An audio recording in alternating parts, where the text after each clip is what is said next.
Hola a todos, bienvenidos a la edición estelar de Mundo Cristiano. Mi nombre es Kevin Valverde, un placer tenerles acá. Vamos a iniciar con los titulares. 70 cristianos fueron brutalmente asesinados en una iglesia de la República Democrática del Congo. Una de las principales clínicas de aborto en Estados Unidos podría estar pronto a desaparecer. Además, un estudio revela que Brasil será un país de mayoría evangélica para el año 2030. Le contamos de esto y mucho más en esta edición. 70 cristianos fueron brutalmente asesinados en una iglesia de la República Democrática del Congo. Vamos a ver los detalles. 70 cristianos fueron decapitados dentro de una iglesia protestante en la República Democrática del Congo. Según varios medios locales e internacionales, las víctimas habrían sido tomadas como rehenes por las fuerzas democráticas aliadas y retenidas durante varios días antes de ser asesinadas. Algunas personas están preocupadas de que en esencia lo que estamos viendo es una yihad contra los cristianos en numerosos lugares del norte de África. De manera rutinaria escuchamos informes sobre estos actos de violencia. El problema es, ¿qué pasará cuando los cristianos comiencen a defenderse? Vamos a empezar a ver el equivalente a una guerra religiosa en el continente. Y el problema es que esto traerá enormes complicaciones. Dexter Van Zyl es un experto en violencia anticristiana. Él explica que los grupos extremistas se están aprovechando de un conflicto militar para atacar a las minorías más vulnerables, es decir, a los cristianos. Bueno, en primer lugar, esto ocurrió en la República Democrática del Congo, un país enorme con aproximadamente 105 millones de habitantes. Actualmente está en conflicto con la vecina Ruanda por el territorio Kivu. La violencia fue perpetrada por una organización afiliada al ISIS. Y el asunto es que algunas personas han argumentado que en esencia están trabajando en el nombre de Ruanda, porque Ruanda es un país vecino que codicia y de hecho está tomando el control de una gran cantidad de recursos minerales en Kigali. Algo que agrava el conflicto es la poca cobertura mediática que se le da a estas tragedias. Van Zyl adjudica esto a una gran indiferencia ideológica, entre otros factores. La razón por la que esto no recibe tanta atención como, por ejemplo, el sufrimiento palestino en Gaza, es porque simplemente no hay suficientes periodistas en el terreno. Y el Congo es un lugar enorme y peligroso para ser reportero. Y francamente, hay una gran indiferencia ideológica hacia la violencia anticristiana por parte de los periodistas occidentales. Organismos internacionales vigilantes de la persecución religiosa como Puertas Abiertas hicieron un llamado a la comunidad internacional a orar y no ignorar lo que está sucediendo con las iglesias en el continente africano. La ley provida de Georgia, que protege a los bebés del aborto cuando se detecta su latido, volverá a un tribunal inferior después de que la Corte Suprema del Estado fallara a su favor por segunda vez.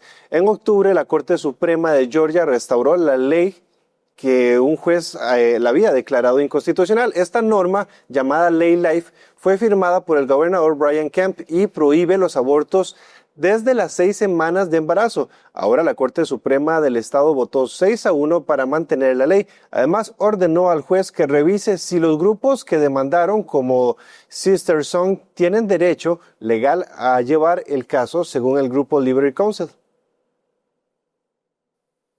Un informe bastante revelador describe la crisis que sufre el proveedor de abortos Planned Parenthood. Además, un artículo del New York Times cita abortos agresivos, procedimientos fallidos y personal poco calificado mientras las clínicas pasan por apuros económicos. Como informa Charlene Aron, las revelaciones reflejan lo que los antiabortistas llevan años diciendo. El informe llega en un momento en que las clínicas de Planned Parenthood de todo el país están cerrando y se enfrentan a una serie de demandas judiciales. Muchos dicen que el futuro del principal proveedor de abortos del país parece más incierto que nunca. El artículo del New York Times destaca una serie de quejas contra el Planned Parenthood, incluida la historia de una mujer que presentó una demanda por mala praxis tras su experiencia en una clínica de Albany, Nueva York, después de someterse a un procedimiento para abortar. Se marchó, pero regresó más tarde tras sentir fuertes dolores. En la clínica le dijeron que no pasaba nada y la enviaron de vuelta a casa. 12 semanas después dio a luz a un bebé que estaba vivo, pero que murió más tarde. Estas historias no sorprenden a los miembros del movimiento Provida. Así es como Planned Parenthood ha dirigido muchos de sus negocios durante años. Y para aquellos de nosotros que estamos profundamente en el movimiento Provida, hemos visto esto. Muchos apuntan a la corrupción financiera también. En 2022, Planned Parenthood recibió $498 millones en donaciones, pero según The Times, poco de ello se destina a la atención sanitaria. Durante años, los antiabortistas han pedido que se ponga fin a la financiación de la organización por parte de los contribuyentes. La Comisión de Ética y Libertad Religiosa de la Convención Bautista del Sur está renovando esa presión, instando al Congreso a desfinanciar el grupo. Bajo la nueva administración Trump, en una carta en el sitio web del grupo se lee: el pueblo estadounidense no debería verse obligado a subsidiar a una organización que se beneficia de la muerte de vidas inocentes. Katie Glenn Daniels, de Susan B. Anthony y Pro-Life America, está de acuerdo. Han demostrado que no son buenos administradores de nuestro dinero. Y hay millones de estadounidenses pro vida e incluso millones de estadounidenses proabortistas que dicen: no quiero que el dinero de mis contribuyentes vaya a pagar abortos. El informe también menciona la elevada rotación del personal de clínicas de Planned Parenthood, la falta de información adecuada para el personal y clínicas que necesitan urgentemente mejoras y reparaciones. Con el cierre de varias clínicas, la acumulación de demandas judiciales y el recorte de la financiación de Medicaid en varios estados, algunos dicen que Planned Parenthood puede estar perdiendo su control sobre la industria del aborto. La escritura debería estar en la pared. Reciben $700 millones de los contribuyentes. Planned Parenthood no debería recibir ni un céntimo de los contribuyentes. Es una cadena de abortos corrupta que debería ser cerrada. Charlene Aaron, CBN News. Un juez federal prohibió a los agentes de inmigración realizar operativos en lugares de culto en Estados Unidos de algunos grupos religiosos, incluidos como los cuáqueros. El juez Theodore Chang decidió que la medida del gobierno de Donald Trump podría afectar la libertad religiosa, por lo que seguirá bloqueada mientras avanza el caso. La orden aplica solo a los demandantes, entre ellos la red de iglesias bautistas en Georgia. Estos grupos demandaron después de que el gobierno eliminó la política del Departamento de Seguridad Nacional que restringía las detenciones de inmigrantes en ciertos lugares. Esto ocurrió mientras Trump busca cumplir su promesa de realizar deportaciones masivas. Al volver de la pausa, un estudio revela que Brasil será un país mayoritariamente evangélico para el 2030. Show 1800 Stroke 1 toma 1 Balsín. Un momento, porque tengo un anuncio muy importante que hacer. Y es que Vive Más ya está en YouTube. Ve, suscríbete, comparte y llénate de esperanza con todo el contenido exclusivo que tenemos para ti. Más invitados, más historias, más inspiración a la hora que quieras y desde donde quieras. Ahí nos vemos. Ahora en YouTube, Vive Más. Ahora sí, córrela. ¿Ya viste lo completa que es la app de Superlibro? En esta Biblia encontrarás versiones en muchos idiomas. En español podrás encontrar 3 versiones. También está la opción que te permite escucharla sin tener que leerla. Y lo mejor es que puedes seguir escuchándolo con el teléfono bloqueado. Conforme vas leyendo, verás 4 iconos diferentes en medio de la lectura, que te conectarán con la sección de personajes, respuestas bíblicas, juegos y videojuegos que están relacionados al pasaje. ¡Qué útil!, ¿verdad? Y para hacerla mejor, tienes un buscador donde podrás encontrar tu texto favorito fácilmente. Si aún no tienes esta increíble app, puedes descargarla gratis en Android o iOS. ¿Qué estás esperando? Aprende más de la Biblia con la app de Superlibro. Disfruta en familia de historias de transformación, compasión y del poder de la fe para cambiar vidas. No te pierdas el programa y únete a Club 700 Hoy. Gracias por continuar con Mundo Cristiano. La Comisión de la Mujer y la Familia del Congreso de Perú aprobó por unanimidad un dictamen que refuerza la protección de niños y adolescentes frente a situaciones que puedan afectar su dignidad. Si el Pleno del Congreso lo ratifica, la propuesta se implementará y se implementarán normas concretas para resguardar a los menores. Entre ellas, se prohibirá el acceso a baños públicos a personas cuyo sexo biológico no coincida con el indicado en los establecimientos.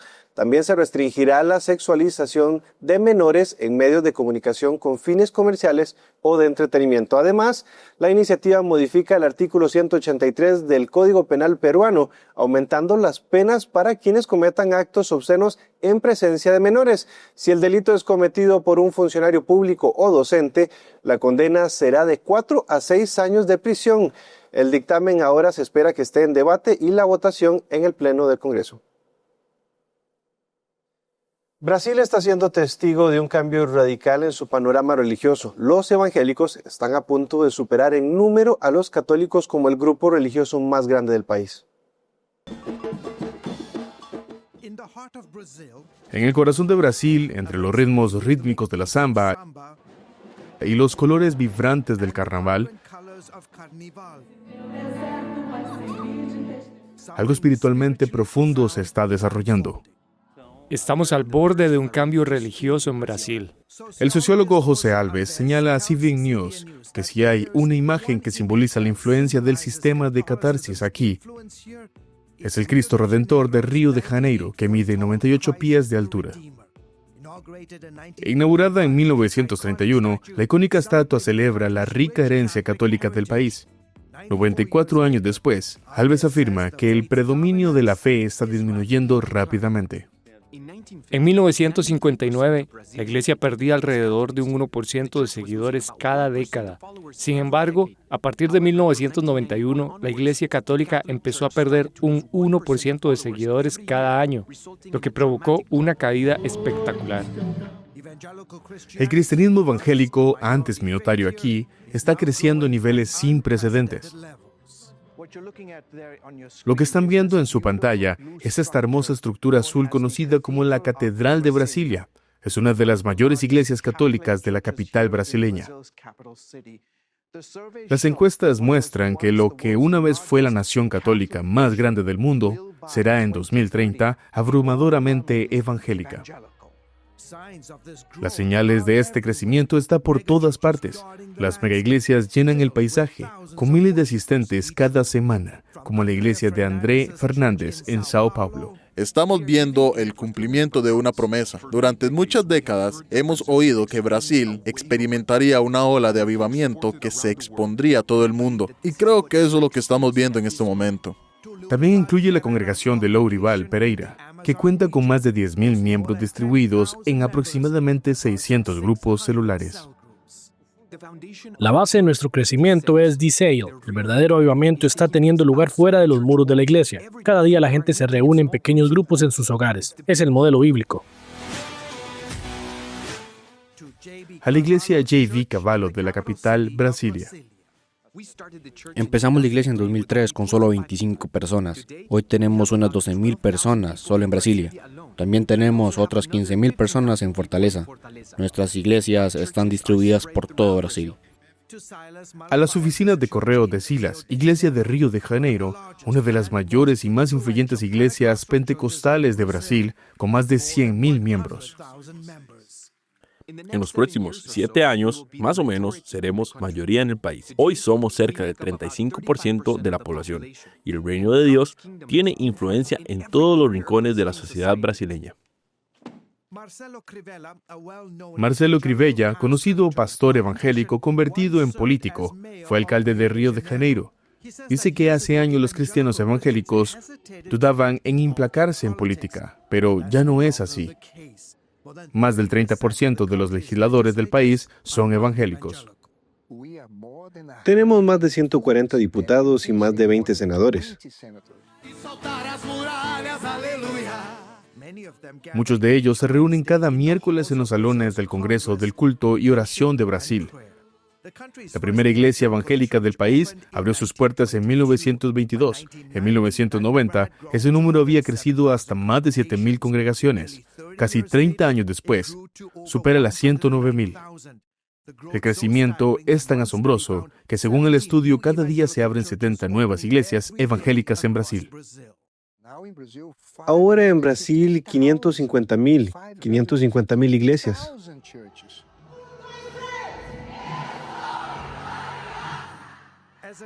Jesenete Rodríguez afirma que esta dramática transformación comenzó, como en muchos grandes movimientos, con la más profunda de las prácticas, la oración. Siempre he creído que la oración es como plantar. Plantas, plantas, plantas, y en algún momento brotará. Y entonces vendrá la explosión.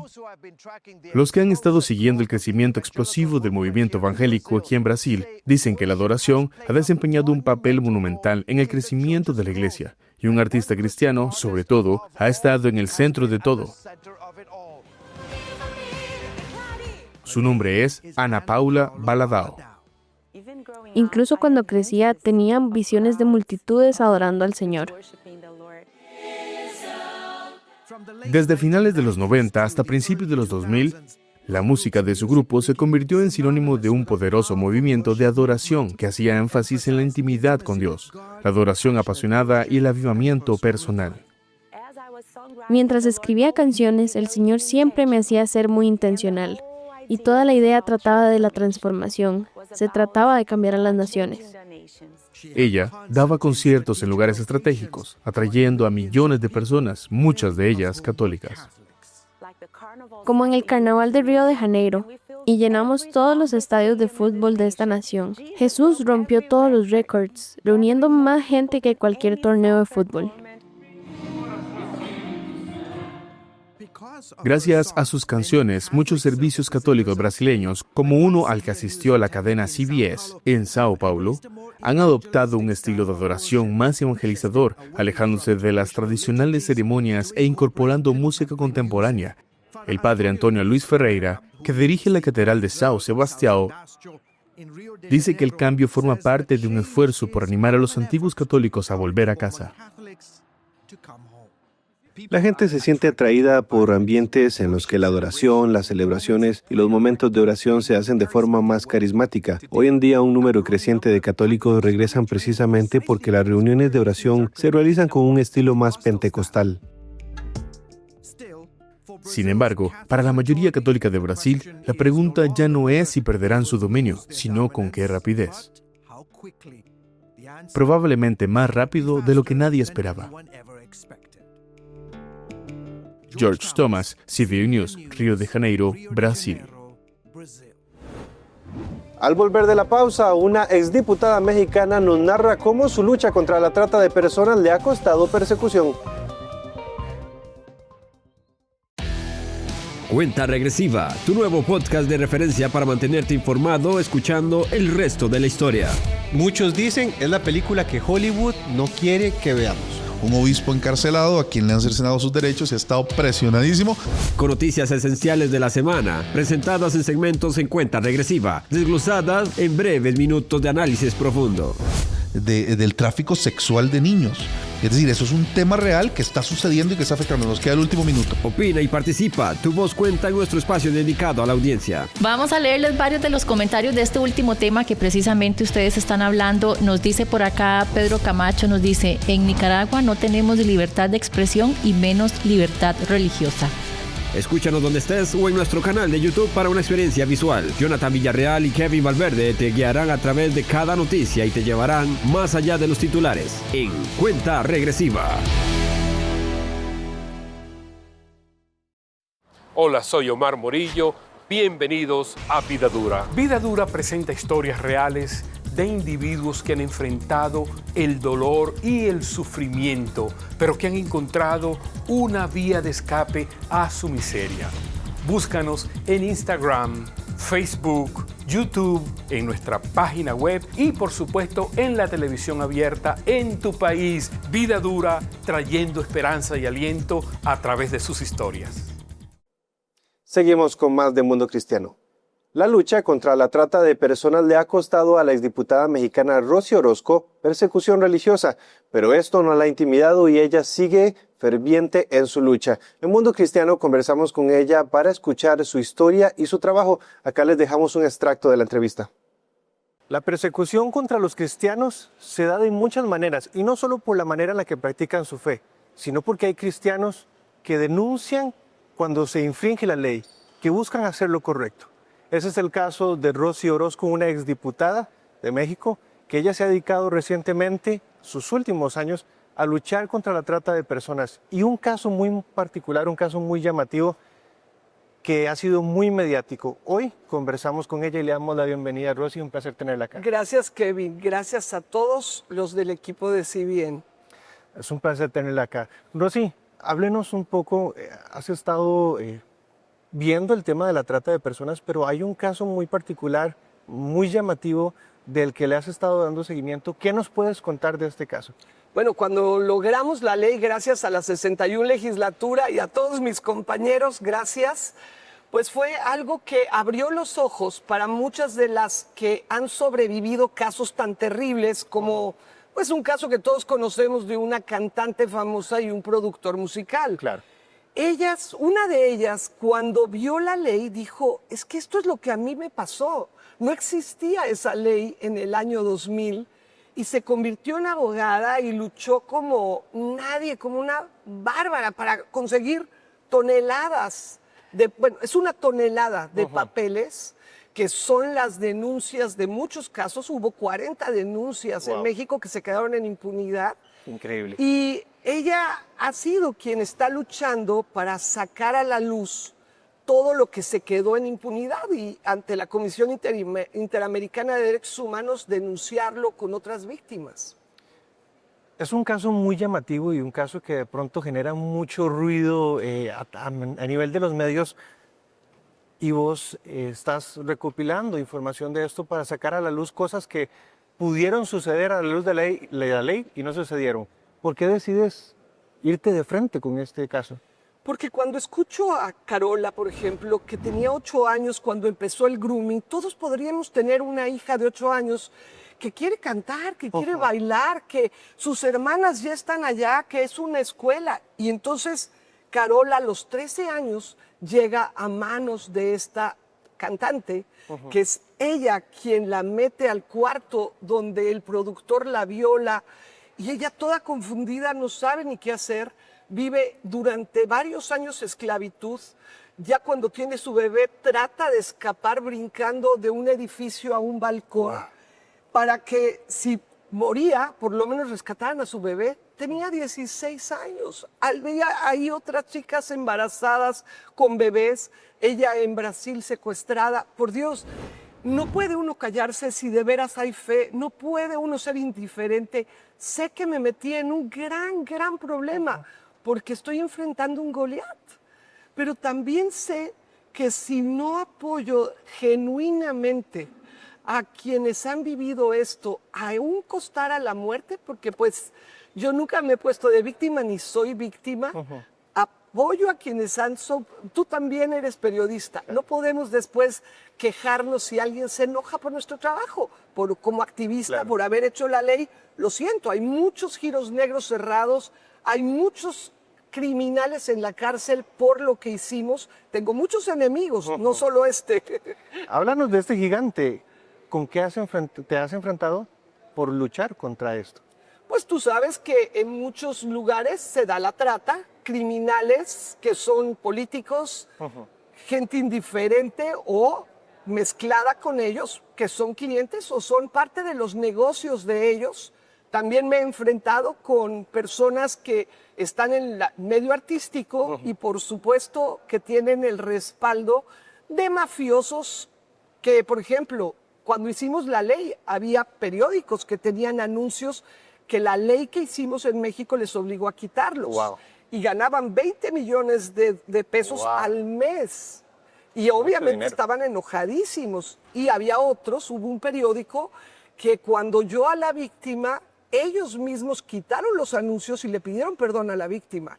O sea, hay gente que tenía ignorancia y se arrepintió, pero hay gente que quisiera seguir lucrando de la esclavitud y de hecho, hoy hay una agenda para legalizar la pedofilia, para que esa niña de 8 años, los productores musicales y cualquier persona las puedan captar con estos engaños, manipular y llevárselas a la cama. ¿Por qué no? Claro. Si hay una ley que se quiere lograr de pedofilia. Grandes multitudes se reunieron el miércoles en el centro de Israel para el funeral de la familia Vivas, quienes se han convertido en símbolo mundial de la difícil situación de los rehenes israelíes detenidos por Hamás.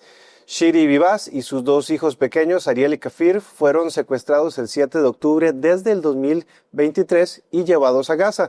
Los cuerpos de los 2 niños fueron devueltos a Israel el jueves y el cuerpo de Shiri fue entregado e identificado por las autoridades israelíes el viernes, después de que el jueves entregara inicialmente un cuerpo equivocado. Mientras crece la incertidumbre sobre el futuro del frágil acuerdo del alto al fuego entre Israel y Hamás, las familias de los rehenes que aún están en Gaza luchan por mantener la esperanza de ver pronto a sus seres queridos. Nuestra siguiente historia es perturbante. Ha surgido un video de 2 enfermeras en un hospital australiano que dicen que han matado pacientes israelíes y amenazan con matar a más.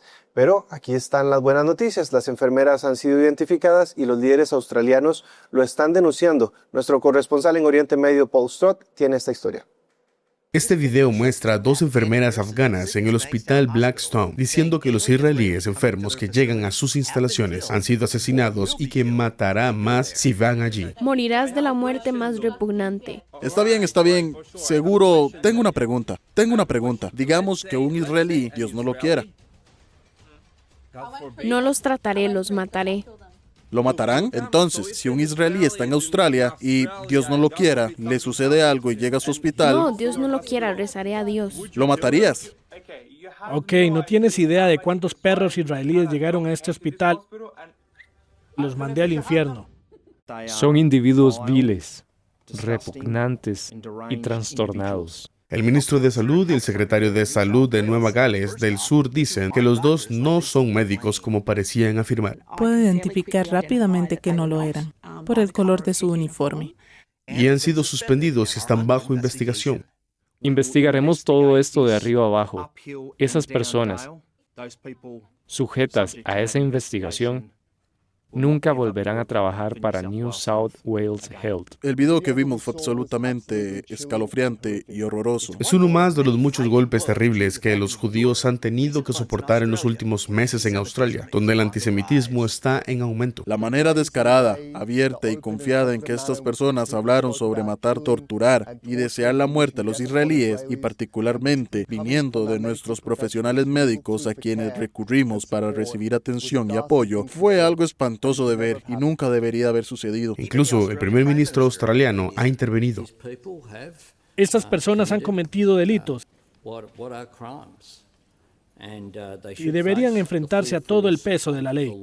Paul Stone, CBN News, Jerusalén. Todas las noticias que usted ve aquí las puede encontrar ampliadas y actualizadas en nuestro sitio web mundocristiano.tv. También estamos en nuestras redes sociales como Mundo Cristiano. Llegamos al final del programa. Los esperamos para la próxima. Que el Señor los bendiga.